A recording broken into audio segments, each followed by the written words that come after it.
G'day guys, how we going? Um, 3 weeks left in the season for the Rip and Time League. It's been a pretty fun season, yeah, in my opinion anyway. Um, I don't know how other people have enjoyed the format. I find it very easy, relaxing version of the game.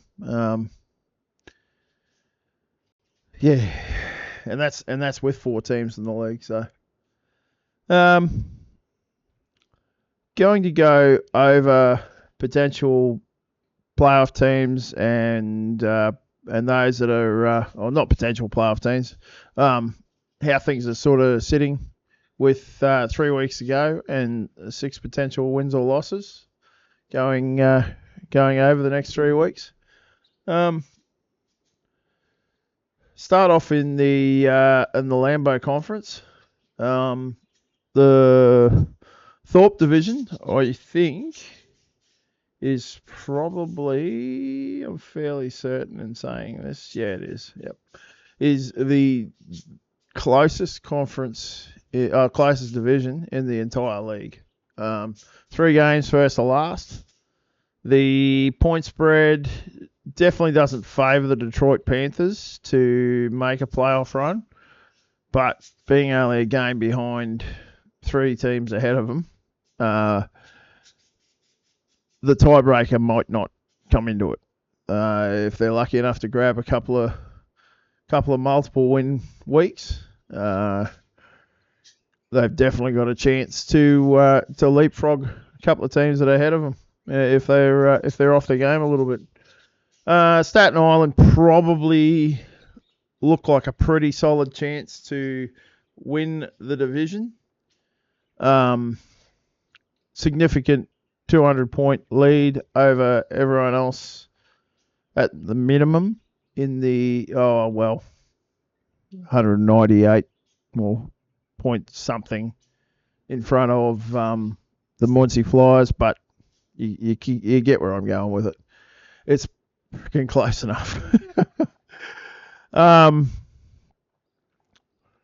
Been a very very competitive division all season long, and I've done average scores overall for every division in the league, and it grades out as the second highest over aggregate scoring division in the league, with an average of 3,516.9. As you'll see here, down here, this is the number of 400-point games that each team has gotten during the season so far.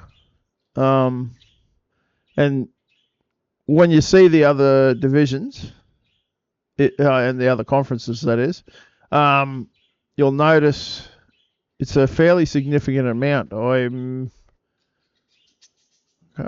It's a very, very significant amount. Been a very competitive conference, this one, with probably only really the Orang Indians and the Rock Island Independents so far being eliminated and having sort of bad, probably not quite up to par seasons. Orang at 4-12 and Rock Island at 4-12. Look, mathematically they're probably not eliminated, but it'd take they are. It'd take an absolute miracle, a miracle I don't believe can happen. So, too close to call as far as playoff teams. You've got 7 teams. We'll drop the Wolverines off of it, but you've got five teams from the top conference or division. Sorry, the Thorpe division, and another 2 from the Hudson division that are within 4 games of each other, and 3 games for the most part, and 2 games if you want to drop the Lions off the top of that. There's 2 games between 5 teams pretty much. So there is a bit of a point differential, but if there's one league where that can evaporate quickly, this is definitely the type of league that can happen. If you manage to hit a couple of high 400, 500 point weeks, you'd be surprised how quickly you can flip a point disadvantage into a point advantage. So, but yeah, just touching on these the 400 point weeks. Staten Island's got 5, 3 for Muncie. Milwaukee's got 4 for Washington Redskins, and 4 for the Detroit Panthers.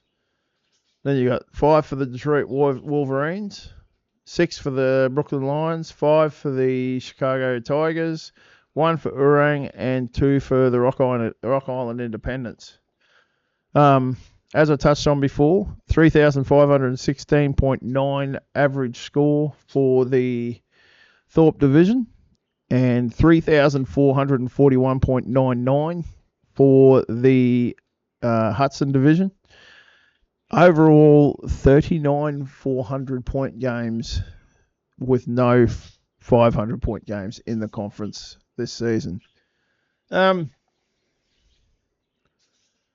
me, what I get out of that, it was actually I think it's a fairly well drafted conference actually. A lot of very close teams. In all honesty, for the most part, most of the divisions are. But I think there is definitely 7 to 8 really good playoff teams. The Panthers started slow, but they've started to come on of late. So it'd be very interesting to see how that plays out. All right. I've got the upcoming matchups on here. Mate, it is way too hard for me to sit here and try and predict how that's going to go. I'm not going to do that. I'm going to snapshot this stuff and put it up on the 2 chats that are going. You guys can have a look at it and see what you get out of it. All right. In the Brown Conference, the Boar Division. I reckon this one has probably been the worst division in the league. It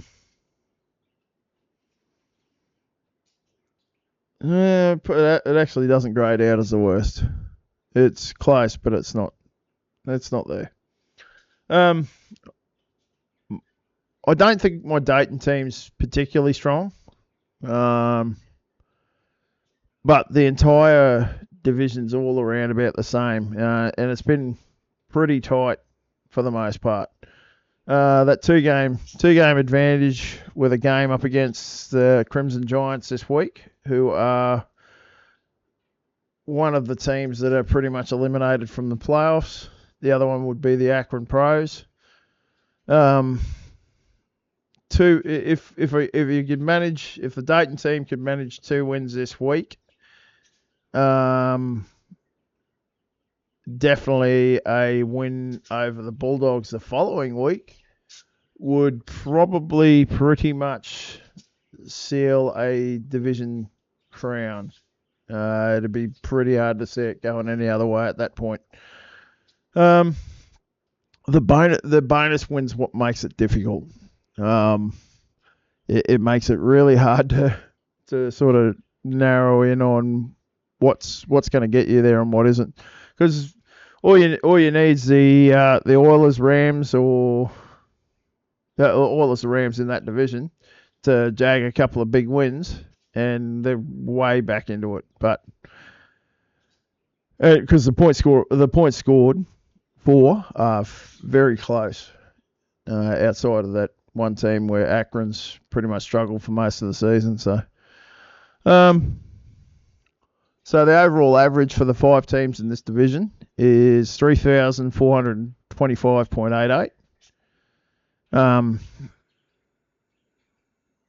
Yeah, look, there's plenty of spots open. The playoffs, I would say, probably 4 teams are pretty much just about in the playoffs, particularly with in the Graham division where there's they've actually got a couple of decently scored teams that with good records. So the Texans certainly have not sealed that division. Very close behind them, the New York Cardex, Dave Malone's team, Chris Anderson's Miami Seahawks. Both very close on points scored for or ahead significantly for the Cardex. And only 2 games behind. We know 2 games can get erased in a week. All it takes is one bad week for the team on top and a good week for the teams behind. And with Cardex playing the Akron Pros this week, no offense to Steve there, you would think it's probably a decent chance that Dave Malone's Cardex are going to get the win there. Possibly put some pressure on the Texans, particularly if Kenneth's Houston Oilers team can put some pressure on Steve's Texans team. So now the 400-point games scored in this conference. It's one for the Dayton Triangles. It's 1 400 and 1 500. So it hasn't been a particularly high-scoring team. I think it's just been sort of consistently in the mid to high 300s. So New York Bulldogs, 2 400s and a 500. The St. Louis Rams, 3 400s. The Houston Oilers, 3 400s. The Akron Pros, 1 400. Now, the Graham division has been a significantly higher scoring division. The aggregate score overall was 3,460.89, which will place them ahead of the Hudson division on the ones that we've gone over. And I don't think there's a couple that'll go past it, but yeah. So right now they'd be sitting as the second highest of the teams of the divisions we've gone through. So, the Dallas Texans have got 4 400-point games. The Cardex 4 400-point games. 5 for the Miami Seahawks, 4 for the Portsmouth Spartans, and 1 for the Evansville Crimson Giants. For a total of 28 400-point games across the conference and 2 500s. So, the 500s, I haven't included them as 400-point games. They were only counted as 500-point games. So they've had 30 scores over 500. Over 400, I mean, sorry. All right. The Lombardi Conference, the Lane Division. Been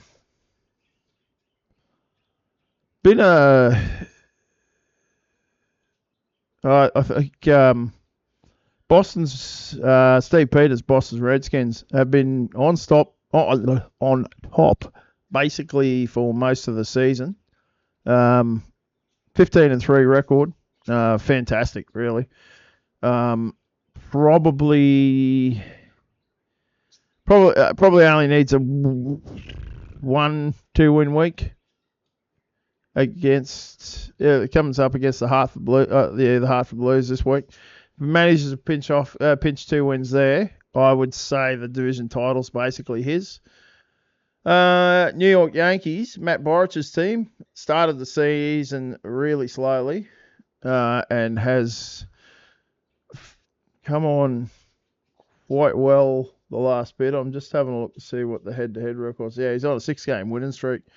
I would say a chunk of the wins have come over. That's like the extra wins have come over the same sort of period in time. So, he's definitely been going well of late. In second place at 12-6, the Racine Legion, one of my teams at 11-7, having a pretty solid season. I actually thought this was significantly my best team. I thought, it's in a good enough spot at the moment to get to the playoffs, but can certainly stumble over the next couple of weeks. It's obviously for myself, fingers crossed it can actually pull it off. The Canton Bulldogs definitely still in with a shot at the playoffs, but needs some help. Points scored aren't too bad. Only a little bit behind Rochester, Decatur, and Providence. So that keeps them definitely in striking distance and a chance at the playoffs. The Newark Tornadoes are eliminated. Now,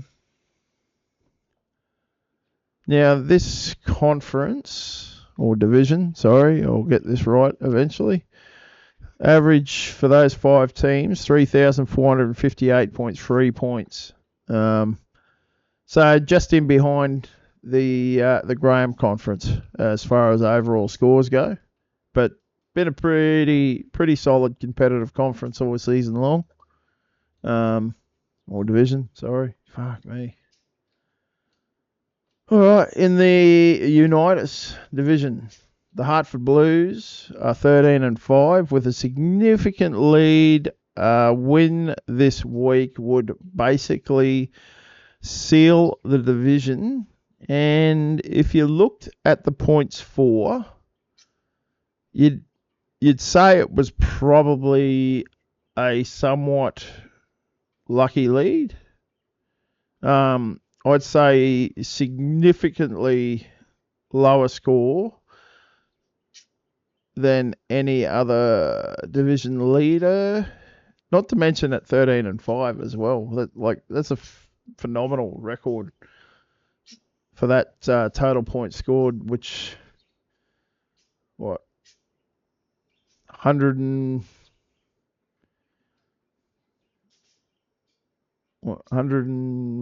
60 odd points behind any other division leader. So yeah, that's significant.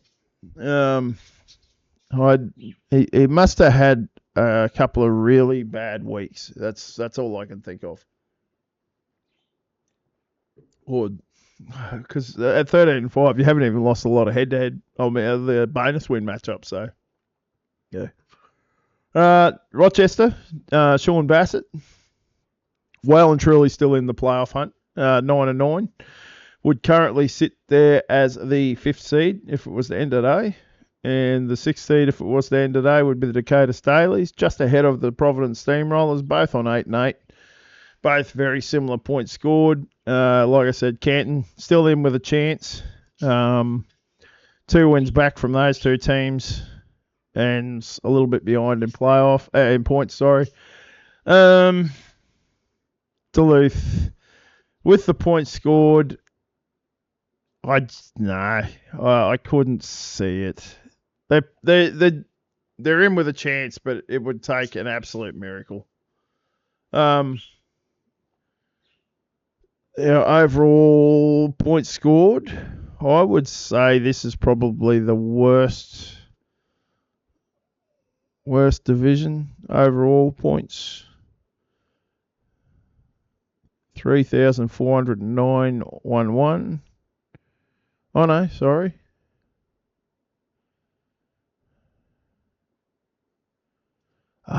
Sorry, I did look at the wrong thing before.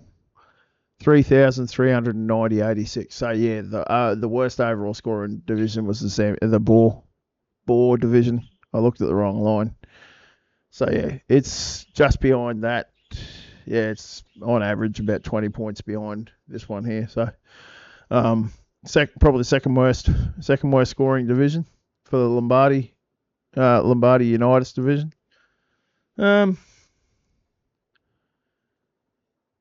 Did I touch? I can't remember if I touched on the 400-point games before, but I'm about to do it now anyway. So, the Boston Redskins have one 400 and one 500-point game. The New York Yankees have 5 400-point games. The Racine Legion have 3 400s and a 500-point game. Canton Bulldogs, 2 400-point games. The Newark Tornadoes, 1 400-point game. The Hartford Blues, 2 400-point games. The Rochester Jeffersons, 2 400-point games. Decatur Staleys, 3 400-point games. The Providence Steamrollers have 4 400-point games. And the Duluth Eskimos have 1 400-point games. Overall, the conference has 24 400-point games and 2 500-point games. So I would say the worst performing division overall. I think I remember when I did the preseason rankings for this division, I think it was actually pretty tight. It was hard to separate a lot of teams. Generally means the draft was pretty consistent across the board, but definitely seems to be, if I had to pick a division where teams are coming from, or a conference, where teams are coming from as potential championship teams overall, this one would probably the Lombardi Division Conference. Fuck.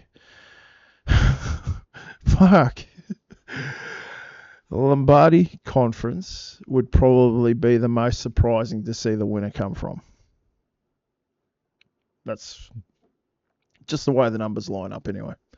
All right, the toughest divisions, conference divisions in the league.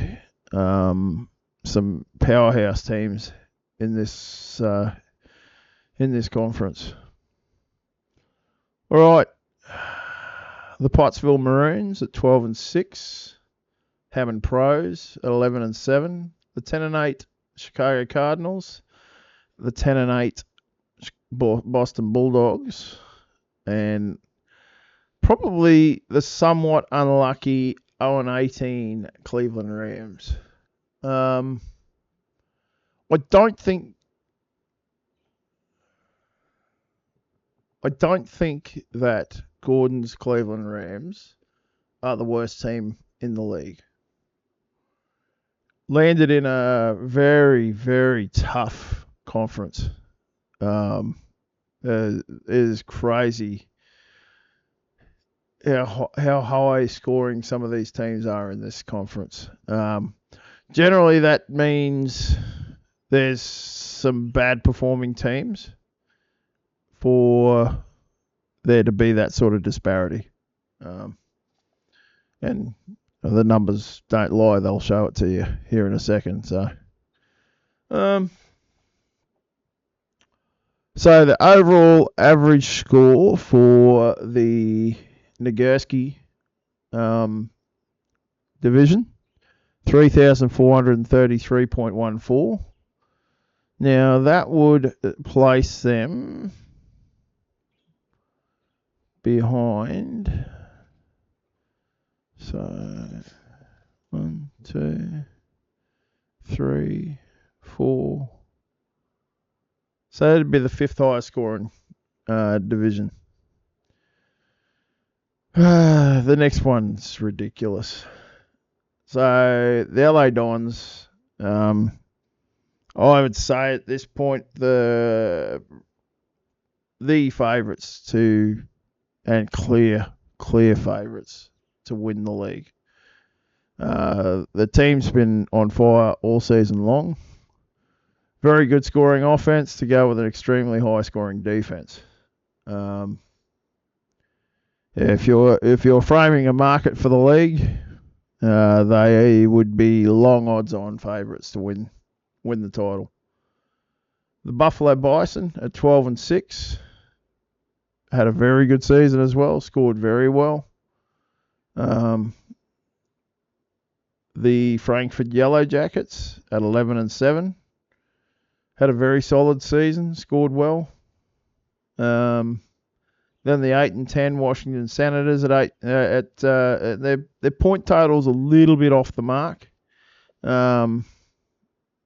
Maybe comes back to bite them. And the Memphis Hound Dogs, it's been a bad season for Ricky's team here. He's definitely out of playoff contention. So basically, you're looking at right now. You've got 7 teams with 10 or better wins. So someone's going to be on the outside looking in with a pretty damn good record here. The overall score for the Grange division, 3,536.24, which is significantly higher on average than any other conference division. I'll get it fucking right one by. 400-point games. The Pottsville Maroons have 3 and 1 500. 4 400s for the Hammond Pros. 3 400s for the Chicago Cardinals. 3 400s for the Boston Bulldogs. 1 for the Cleveland Rams. 7 400-point games for the Los Angeles Dons and 1 500. 4 for the Buffalo Bison with 1 500. 3 for the Frankfurt Yellow Jackets with 1 500.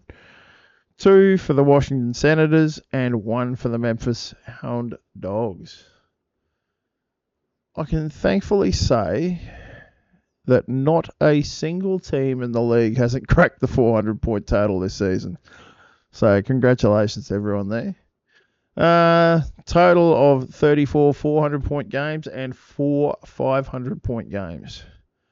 Now, that would place them, the conference, second behind the Lambeau Conference, which has 39 400-point games. So if you want to count them, the 500s as a 400-point game, that would give them 38 up against the 39. So I think they've been the two clear best conferences. And if I had to pick where I think the title winner might come from, obviously I'm picking Hallis because I've already flagged the Boris boys as the red hot favourites to win the title.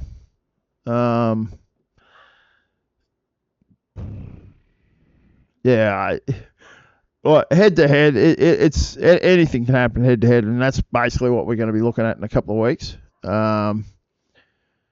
Also, another thing is the week 14 bye, how that affects any of these teams. I have not gone into that at all, but that is going to fall in the second week of the playoffs, so it'll have a bearing for sure.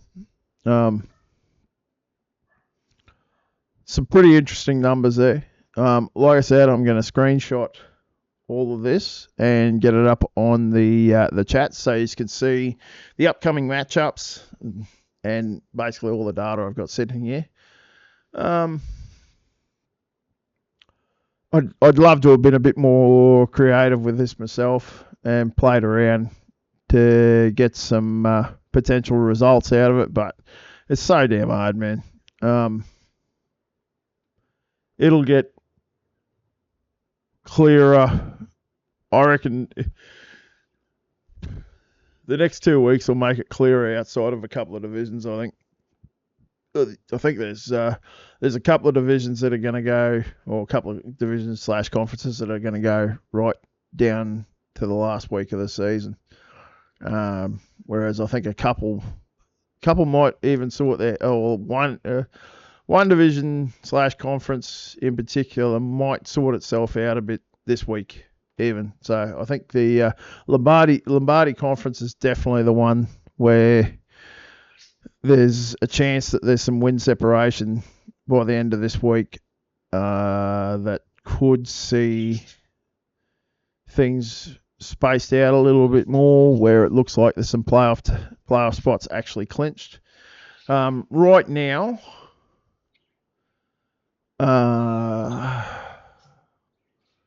look, officially clinched. The Detroit Wolverines are not clinched, but it'd take... Robbie's team would basically have to lose their next 3 games and not get any bonus point wins to be knocked out of it. But they're close enough. It's not clinched yet. The Texans are officially in the playoffs, so they're 100% clinched. They can't miss the playoffs. That's the only team in that division conference. However, the 3 12-win teams are probably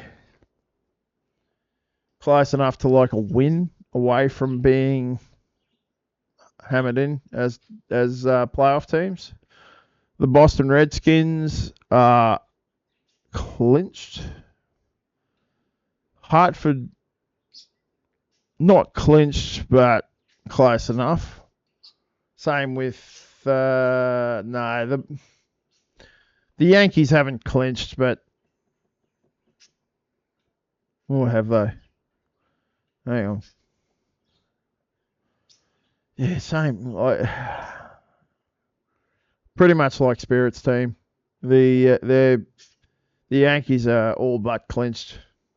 Nothing is clinched in this conference at all. And as crazy as this would be, there is a world that exists where the LA Dons could be the highest point scoring team right now, could miss the playoffs. It's that. There's just so many wins in this damn league. They got a 3-game lead over what would right now be the 7th seed.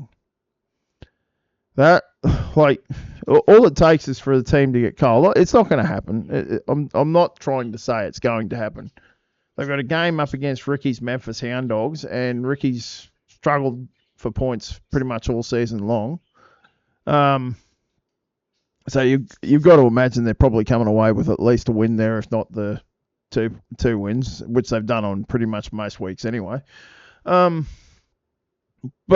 it's, whilst I don't think it's possible, it's not out of the realm of possibility that they miss the playoffs. The Pottsville Maroons can miss the playoffs. The Hammond Pros can miss the playoffs. The Buffalo Bison can miss the playoffs.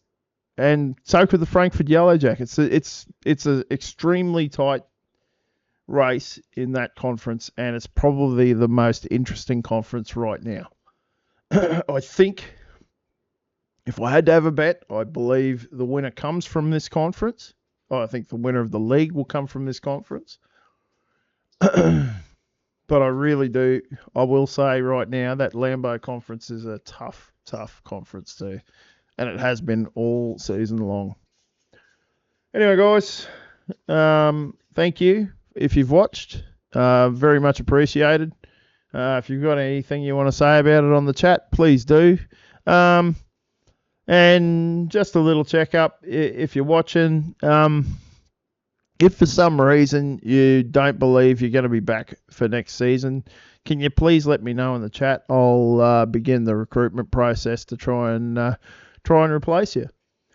All right, guys, thank you.